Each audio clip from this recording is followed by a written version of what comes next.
గురువును అవమానించినవాడు అపస్మార రోగి జన్మ పొందుతాడు. వేదశాస్త్రాల్ని నిందించేవాడు పాండురోగి జన్మ పొందుతాడు. అబద్ధ సాక్ష్యం చెప్పేవాడు మోగవాడి జన్మ పొందుతాడు. ఏకపంక్తిలో తేడాగా భోజనం పెడితే ఒక కన్ను లేనివాడుగా పుడతాడు. పెళ్లి చెడగొట్టేవాడు పెదవులు లేని జన్మ పొందుతాడు. పుస్తకచోరుడు అంధుడై పుడతాడు. గోబ్రాహ్మణుని కాలితో తన్నేవాడు కుంటివాడై పుడతాడు. అబద్ధాలు చెప్పేవాడు స్పష్టమైన వాక్కులేని జన్మ పొందుతాడు. అబద్ధాలు వినేవాడు చెవిటివాడి జన్మ పొందుతాడు. విషము పెట్టేవాడు జడ ఉన్మత్త జన్మ పొందుతాడు.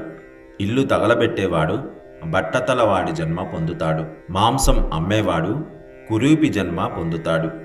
రత్నాలు దొంగిలించేవాడు హీనజాతులలో జన్మ పొందుతాడు.